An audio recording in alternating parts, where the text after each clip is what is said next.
Welcome all, I am Mayur Jagdale and we are going through our subject Elements of Electrical Engineering. त्यामध्ये आज आपण topic number 6 जो चालू केला होता तो पाहणार आहोत protective devices and switch care. ठीक आहे, प्रिव्हियस लेक्चरला आपण जे काही तुमचे प्रोटेक्टिव्ह इक्विपमेंट्स आहेत, जे काही टाइप्स आहेत ते आपण इन डिटेल्स बघितलं होतं.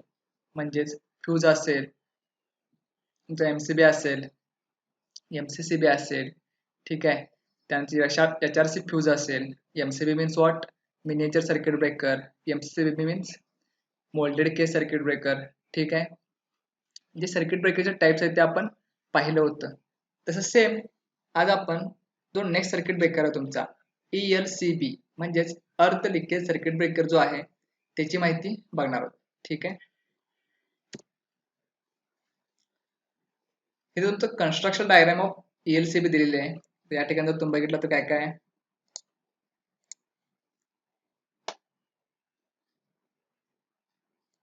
हा जो पार्ट आहे तुमचा, ठीक आहे, हा तुमचा ELCB आहे. हा तुमचा काय आहे? ELCB. ओके. त्यानंतर इथे जर बघितलं तर तुमचा हा काय इकडं इक्विपमेंट आहे, त्याचं हाऊसिंग आहे. ठीक आहे, ते कनेक्शन तुमचं इकडून त्या साईडला दिलेलं आहे. आता ह्यामध्ये काय काय असते बघा.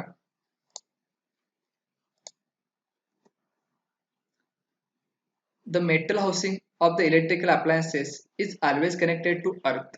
So, if the user touches the metal housing, there is absolutely no possibility of him receiving a shock. ठीक आहे. तुमचं जे काय मेटल हाऊसिंग आहे किंवा एखादं इक्विपमेंट असेल तुमचं, त्याचं जे काय बॉडी आहे किंवा कव्हर आहे ते कायम काय केलेलं असते, तुमच्या अर्थिंग दिलेलं असते. त्याला थोडक्यात त्याला काय दिलेलं असते? अर्थिंग दिलेलं असते. त्यामुळे तुम्हाला काय बसत नाही, त्याला जरी हात लावला तरी शॉक बसत नाही. But if the user standing on earth touches the live point, then as shown in figure, he is equivalent to resistance R appearing between the live and earth point. ठीक आहे. तर तुम्ही काय केला, सपोज तुमचं earthing दिलेलं नाही आहे सिस्टीमला आणि तुम्ही काय केला, इक्विपमेंटला टच केला. जसं तुमच्या इथे सांगितलं बघा, हे तुमचं लाईव्ह आहे. ओके, हा तुमचा अर्थची कंडिशन आहे. तर काय सांगितलं, तुमच्यामध्ये एक रेजिस्टर तयार होईल आणि तुमच्यामधून काय होईल, तुमचा सप्लाय करंट पास होईल आणि तुम्हाला काय बसेल, शॉक बसेल. ठीक आहे. तुम्हाला एक शॉक कसा बसतोय हे बेसिक एक सांगतो. काय असते, जसं आपलं फेज आणि न्यूट्रल आहे ना,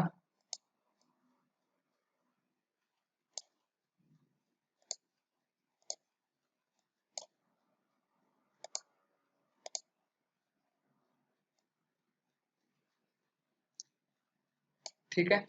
जेव्हा हे फेज आणि न्यूट्रल एकत्र येतील त्यावेळेस तुमचा लॅम्प काय होणार आहे, ब्लो होणार आहे किंवा लॅम्प काय होणार आहे, ऑन होणार आहे. सेम आपलं कसं असते, ह्युमन बॉडीचं पण असते. सेम कसं असते आपलं ह्युमन बॉडीचं पण असते. ज्या वेळेला तुम्ही जर जमिनीवरती उभा, ठीक आहे, हा एक पर्सन आहे, तो कशावरती आहे, तुमच्या अर्थ म्हणजेच काय, तुमची जमीन. अर्थ म्हणजेच काय, तुमची जमीन. त्यावरती तो उभा आहे आणि एखाद्या लाईव्ह कंडक्टरला त्याचा काय झाला, हात टच झाला. हा कंडक्टर आहे आणि त्याचा काय झाला, इथे हात टच झाला. तर काय होतंय, जो काय सप्लाय करंट आहे, ह्यामधला जो काही करंट आहे ना, तो त्या कंडक्टर थ्रू तुमच्या हाता थ्रू काय होते, तुमच्या बॉडीमधून तो पास होऊन जमिनीकडे जातो. म्हणजे जमीन म्हणजे अर्थ तुमचं न्यूट्रल म्हणून काम करते. तुमचं काय करते, न्यूट्रल म्हणून काम करते. म्हणजे ज्यावेळी तुम्हाला माहिती आहे एक फेज आणि न्यूट्रल, त्यावेळी काय होतं, तुमचा सप्लाय करंट त्यामधून पास होतोय. म्हणजेच काय, तुमच्या शरीरामधून काय होतोय, करंट पास होतोय. मग तुम्हाला एक कन्सेप्ट सांगितलंय मी, जिथे जिथं करंट तिथे तिथं काय असतं, हीट असते. त्यामुळे तुम्हाला शॉक बसतोय आणि शॉक बसल्यानंतर माणूस जळतोय बघा. तो जळणार कशामुळे आहे, तुमच्या शरीरात जर हीट पास झाली तर तो माणूस जळणार आहे ना. त्यामुळे तुमचा करंट जेव्हा पास होतोय त्यावेळेला high amount of heat create होते आणि तुम्ही त्यामुळे तुमचं शरीर जळते. म्हणजे तुम्ही काय म्हणते, त्याला शॉक लागला. ठीक आहे. असं तुमचा काय बसतो, इलेक्ट्रिक शॉक बसतो. A current I, called a leakage current, will flow through the person's body and the ground conductor. This current is called as fault current or leakage current. ठीक आहे. यालाच काय म्हणतो आपण, फॉल्ट करंट. जसं तुम्हाला म्हटलं ना आता, जो काय लिकेज करंट असणार आहे तुमच्या बॉडीला काय असणार आहे, थोडाफार जो करंट असणार आहे तो काय होणार, तुमच्या शरीरामधून अर्थकडे जाणार किंवा ग्राउंडकडे जाणार, त्यालाच काय म्हणतो आपण, फॉल्ट करंट किंवा leakage current. The protection against such a current is essential and it is provided by the device called earth leakage circuit breaker. ठीक आहे, तुम्हाला काय करायचं आहे, जो तुम्हाला शॉक बसणार आहे, तुमच्या शरीरातून शॉक कुठे जाणार आहे, अर्थकडे जाणार आहे ना, त्यामुळे नाव काय दिलेलं आहे तुमचं, जो काय लिकेज करंट आहे तो अर्थला पाठवणे, म्हणजेच अर्थ लिकेज सर्किट ब्रेक. ठीक आहे, त्यामध्ये काय काय बघा, सप्लाय असणार आहे, ह्याची पॉवर ऑन ऑफ. ठीक आहे, तुमचं या ठिकाणी तुमचं काय सर्किट ब्रेकर आहे, सर्किट ब्रेकरला काय काय कनेक्शन आहेत बघा, एक रिले असतोय, एक काय असतोय रिले कॉइल. रिलेचं फंक्शन काय असतंय, तुमच्या सर्किट ब्रेकरला इन्स्ट्रक्शन देणे. हा काय तुमचा एक सेन्सर आहे, हा काय तुमचा एक सेन्सर आहे. तो काय करतोय, जो काय फॉल्ट करंट असेल त्या ठिकाणी करंट ट्रान्सफॉर्मर तुमचा आहे बघा, जो काय यामधून करंट येणार आहे, जो फॉल्टी करंट असेल तो काय करतोय, हा सेन्स करतोय. तो करंट कुठे जाणार, तुमच्या रिलेकडे जाईल आणि सेन्स केल्यानंतर तू काय करेल, सर्किट ब्रेकरला सिग्नल देईल की बाबा तू काय कर, सर्किट काय कर, ओपन कर, जेणेकरून काय होईल, तुमची पुढची सिस्टीम तुमची स्टेबल राहील. असं तुमचं हे वर्किंग असतं. ठीक आहे, या ठिकाणी जर बघितलं तर तुम्हाला सगळं दिसेल. ज्यावेळेला तुमच्या सिस्टीमवरती काय फॉल्ट येईल, त्या सिस्टीमवरती फॉल्ट क्रिएट होईल, त्यावेळेला हाय अमाऊंट ऑफ करंट तुमचा यामधून येणार आहे. मग ज्यावेळी तुमचा हाय अमाऊंट ऑफ करंट या कॉइलमध्ये येईल, त्यावेळी करंट ट्रान्सफॉर्मर काय करणार आहे, तो करंट तुमचा रिले कॉइलकडे पाठवणार आहे. मग रिले कॉइल काय करेल, तो करंट सेन्स करेल आणि तो सर्किट ब्रेकरला सिग्नल देईल, बाबा करंटची अमाऊंट जास्त आहे, तू ते सर्किट काय कर, ब्रेक कर. आणि त्यावेळेस सर्किट ब्रेकर काय करणार, तुमचा स्विच ओपन करणार आणि तुमचा सप्लाय येऊन थांबणार, तो पुढे जाणारच नाही. ठीक आहे, the construction of ELCB as shown in figure. इथं प्रॅक्टिकली जो ELCB आहे तुमचा, त्याचा डेमो पण मी इथे दाखवला बघा तुम्हाला. हा प्रॅक्टिकली ELCB असा दिसतो. ठीक आहे, 4 पॉईंट्स असतात, हा तुमचा स्विच आहे 4 पोलचा, हा तुमचा कुठला आहे, ELCB आहे, earth leakage circuit breaker.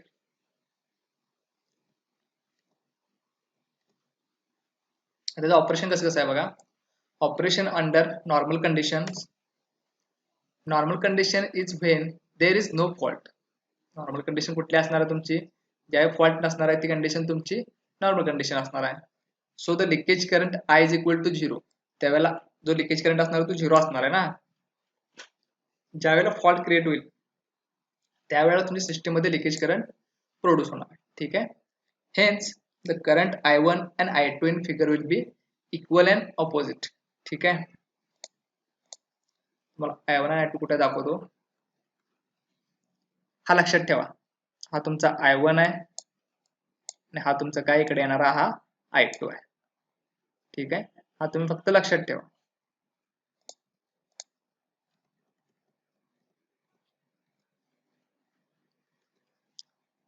Hence the current I1 and I2 in figure will be equal and opposite. दोन्ही काय असणार आहेत, एकमेकांचे इक्वल असणार आहेत, दोन्ही पण सारखेच असणार आहेत, पण ऑपोजिट डायरेक्शनला असणार आहेत. So the flux produced by I1 and I2 in the current transformer core will be equal and opposite and so cancel each other. त्यामुळे तो तुमचा CT आहे ना, करंट ट्रान्सफॉर्मर जो आहे जोडलेला, ठीक आहे, तुमचा जो करंट ट्रान्सफॉर्मर जोडलाय ना, ठीक आहे, 1 सेकंड, या ठिकाणी जो तुमचा करंट ट्रान्सफॉर्मर जोडला आहे, तर काय होणार आहे, तुमचा I1 आणि I2 समान असल्यामुळे काय होणार आहे, हा I1 तुमचा इकडे चालला आणि I2 तुमचा या साईडला यालाय. ते दोन्ही एकमेकाच्या विरुद्ध असल्यामुळे काय होणार आणि समान असल्यामुळे एकमेकाला ते काय करणार, कॅन्सल करणार. आणि काय होणार तुमचं जे करंट ट्रान्सफॉर्मर मध्ये फ्लक्स तयार होणार ते इक्वल आणि अपोजिट असणार आहेत, त्यामुळे ते कॅन्सल होणार. The relay will remain uncharged and the circuit breaker does not operate. The circuit continues to work without any problem. म्हणजे तुमचा रिले काय होणार नाही, तुमच्या रिलेला काय सिग्नल मिळणार नाही, कुठलाच करंट मिळणार नाही, झिरो करंट आहे त्यामुळे, आणि तुमचा रिले काय ऑपरेट होणार नाही किंवा सिग्नल तुमच्या सर्किट ब्रेकरला देणार नाही. ही तुमची नॉर्मल कंडिशन आहे, जेव्हा तुमचा फॉल्ट सर्किटवर येत नाही त्यावेळेस. Operation under fault condition. आता माझ्या सर्किटवर काय आलाय, फॉल्ट आलाय किंवा सर्किटमध्ये काहीतरी फॉल्ट माझा दाखवतो, त्यावेळेला काय होते बघा, when the fault occurs the leakage current I1 starts flowing through the ground conductor as explained earlier. तुमचं काय होणार आहे, I1 काय होणार आहे, तुमचा लिकेज करंट असणार होतो, मग सर्किट मध्ये फ्लो व्हायला सुरू होणार आहे. Hence the current I1 and I2 will not be equal each other. ठीक आहे, तुमची I2 ची व्हॅल्यू काहीतरी असेल आणि I1 ची व्हॅल्यू काय असेल, ती दोन्ही काय असणार आहेत, ते एकमेकाला इक्वल असणार आहेत का नाही, हे दोन्ही एकमेकापासून काय असणार आहेत, डिफर असणार आहेत किंवा हे दोन्ही एकमेकाला समान नसणार आहेत. So there will be non zero flux setup in the current transformer. मग त्यावेळेला काय होणार आहे, जो तुमचा करंट ट्रान्सफॉर्मर आहे त्यामध्ये काहीतरी करंट प्रोड्यूस होणार आहे आणि तो करंट कुठे जाणार आहे, तुमच्या रिलेला जाणार आहे. तो करंट कुठे जाणार आहे, रिलेला, आणि तो रिले तुम्हाला सर्किट ब्रेकरला काय देईल,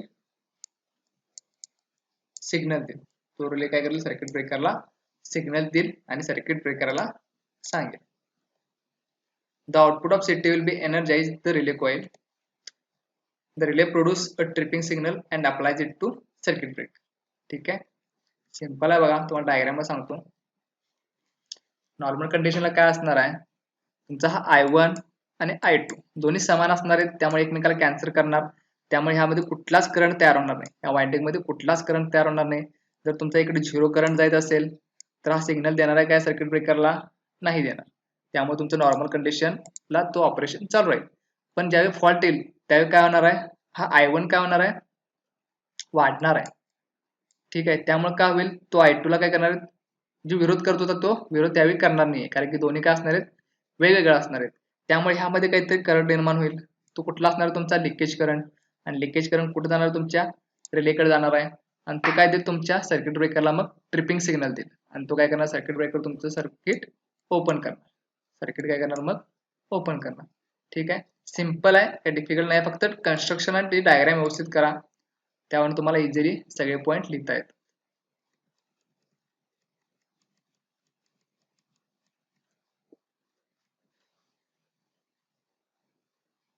The circuit breaker operates, break the circuit and protects the user. The reaction time of ELCB is about 25 microsecond. 25 microsecond मध्ये तो ऑपरेट होतो, हे लक्षात ठेवा. आता ऍप्लिकेशन्स काय आहेत बघा तुमच्या ELCB ची. ELCB is used for the domestic as well as industrial applications to ensure that mains supplies automatically disconnected if earth leakage current is detected. Application कुठे कुठे आहेत, डोमेस्टिक आणि इंडस्ट्रियल ऍप्लिकेशन. तुमचं घरगुती आणि इंडस्ट्रीमध्ये तुम्ही हे वापरू शकताय. आणि काय काम केलं पाहिजे त्यानं, ज्यावेळी फॉल्ट क्रिएट होईल किंवा अर्थ फॉल्ट दाखवेल त्यावेळेला ऑटोमॅटिकली ते स्ट्रिप केलं पाहिजे. ठीक आहे, this will save the users from shock. तुमची सुरक्षा होणार आहे. ठीक आहे, ओके. नेक्स्ट पॉईंट आहे तुमचा अर्थिंग. ठीक आहे, नेक्स्ट पॉईंट आहे तुमचा अर्थिंग. आता आपण अर्थिंग रिलेटेड एक सर्किट ब्रेकर बघितला होता, अर्थ लिकेज सर्किट ब्रेकर. मग आता अर्थिंग काय असते, तुम्ही घरामध्ये अर्थिंग वगैरे बघताय. ठीक आहे, मग तुम्हाला प्रश्न पडला असेल की बाबा अर्थिंग म्हणजे काय असते. ते आता अर्थिंग म्हणजे काय असते ते आपण आज बघणार आहोत. ठीक आहे, डेफिनेशन ऑफ अर्थिंग बघा, connecting non current carrying part of electrical installation to the earth. ठीक आहे, जर तुम्ही तुमचं प्लग सॉकेट बघितलं असाल तर अशा पद्धतीने तुमचं काय असते, प्लग सॉकेट असते.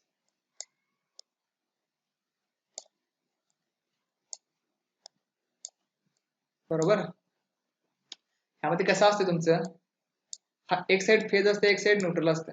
एक साइड फेजचं कनेक्शन, एक साइड न्यूट्रल कनेक्शन. जो वरचा पॉइंट असतोय, जो मोठाच असतोय गोल तुमचा, त्याला काय म्हणतो आपण, अर्थ पॉइंट. त्याला काय म्हणतो आपण, अर्थ पॉइंट.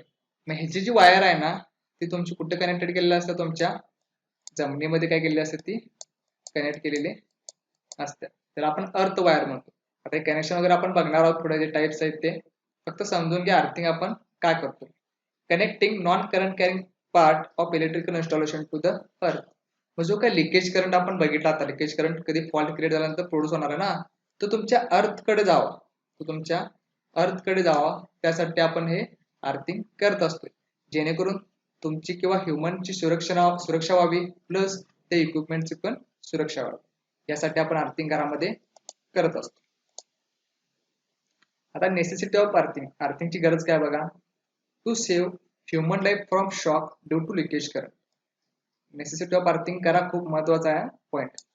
तुमचा जो ह्युमन लाईफ आहे किंवा तुम्ही स्वतःची सुरक्षा व्हायला पाहिजे ना, कारण की तुम्हाला माहिती आहे इलेक्ट्रिसिटी खूप डेंजर असते, त्यामुळं त्या शॉक पासून आपली सुरक्षा होण्यासाठी आपण अर्थिंग केलं पाहिजे.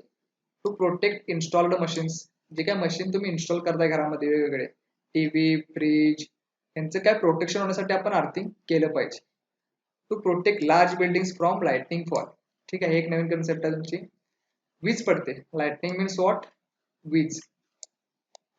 तुमची वीज पडते ना, जे काही मोठमोठे बिल्डिंग्स असतात बघा, त्यावरती तुमची वीज लगेच पडणार, कारण की त्यांची हाईट जास्त असते. मग त्या ठिकाणी आपण काय करतोय, लाइटनिंग अरेस्टर वापरतो. काय करतोय, लाइटनिंग अरेस्टर, त्याला LA म्हणतात. तर शॉर्ट फॉर्म आहे LA, म्हणजे लाइटनिंग अरेस्टर. अरेस्टर म्हणजे अरेस्ट करणे म्हणतो ना आपण, कॅच करणे. जो लाइटनिंगला कॅच करतोय त्याला काय म्हणायचं, लाइटनिंग अरेस्टर. ठीक आहे, लाइटनिंग अरेस्टर काय करतात, तुमची जी काही वीज पडते बिल्डिंग वरती ती तुमची काय करतात, डायरेक्टली अर्थ मध्ये पोहोचवतात. ठीक आहे, हे काय फॅक्टर्स आहेत तुमचे अर्थिंगच्या रिलेटेड. तुम्हाला अर्थिंग पुढच्या नेक्स्ट लेक्चर तुम्हाला डीप मध्ये सांगेनच मी काय असते वगैरे, फक्त हे समजून घ्या की अर्थिंग काय असते. ठीक आहे, तर काही फॅक्टर्स आहेत बघा, त्यावरती तुमचं ते अर्थचा रेजिस्टर डिपेंड असतोय. Material of earth electrode and earth wire, तुमचं कुठलं मटेरियल यूज केलाय तुमच्या इलेक्ट्रोडसाठी, अर्थ इलेक्ट्रोडसाठी. दोन तुमचे इलेक्ट्रोड्स असतात, प्लेट अर्थिंग आणि पाईप अर्थिंग म्हणून दोन टाइप्स आहेत, ते आपण पुढे बघणार आहोत. ठीक आहे, त्यावेळी तुम्हाला हे सांगेन पॉईंट. त्यानंतर साईज ऑफ अर्थ इलेक्ट्रोड, त्याचा साईज पण कसा मॅटर करतोय हे पण सांगेन. टेम्परेचर ऑफ द सॉइल, ते पण डिपेंडंट आहे. टेम्परेचर ऑफ सॉइल तुमचं खूप आवश्यक आहे. Moisture content of soil surrounding the earth electrode, हे पण खूप महत्वाचं आहे.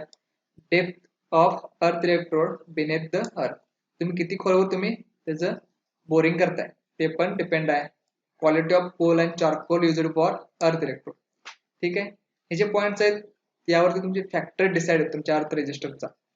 ठीक आहे, ते नेक्स्ट लेक्चरला तुम्हाला मी व्यवस्थित सांगेन, फक्त तुमच्या डोळ्याकडून पॉईंट्स जाऊ दे.